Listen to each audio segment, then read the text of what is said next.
안녕하십니까 여러분, 핫산입니다. 지난 한 주간 중동에서 발생한 이슈를 모아보는 시간 3분 중동 시작하겠습니다.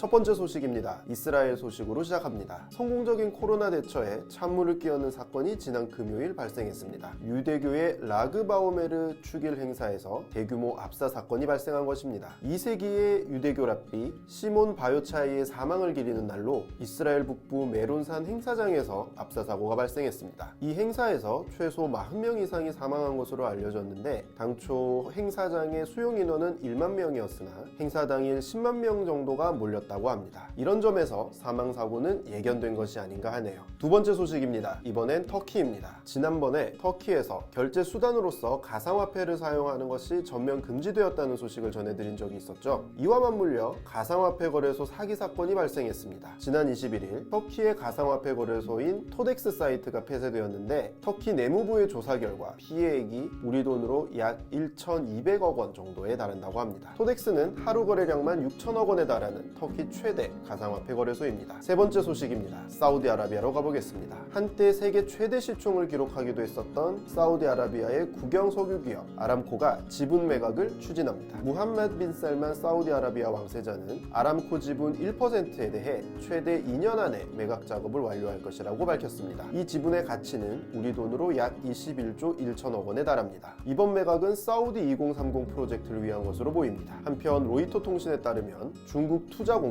인도의 재벌 기업 릴라이언스 인더스트리 등이 원매자로 거론되고 있습니다. 네 번째 소식입니다. 이집트로 가보겠습니다. 최근 이집트에서는 잇따른 열차 사고로 인해 안타까운 사망자가 많이 발생했었죠. 28일 현대로템은 보도자료를 통해 나그 함마디와 룩소르 구간의 철도 신호 현대화 사업을 수주했다고 밝혔습니다. 현대로템 측은 카이로 지하철 전동차 공급을 통해 구축된 신뢰관계를 바탕으로 이번 수주에 성공했다고 밝혔습니다. 한편 현대로템은 룩소르와 아스완을 잇는 구간의 신호 현대화 사업 수주도 참여할 것이라고 밝혔습니다. 마지막 소식입니다. 여러분은 틱톡을 많이 사용하시는 편인가요? 아랍 지역에서도 틱톡 사용자는 큰 폭으로 증가하고 있는데요. 걸프 지역에서 일하는 외국인 노동자들 역시 틱톡을 통해 자신들의 목소리를 적극적으로 내고 있습니다. 25일 미국 뉴욕타임즈지의 보도에 따르면 걸프 부국에서 일하는 가사 도우미들이 부당한 처사에 대해 알리는 창구로서 틱톡을 적극적으로 사용하고 있다고 합니다. 이들에 대한 부당 대우는 외교 문제로 비화되기까지도 하는 등 예전부터 문제이긴 했었습니다. 트위터로 아랍의 붐이 발생했듯 틱톡으로 외국인 노동자들에 대한 대우가 개선될 수 있을지 관심이 집중되네요.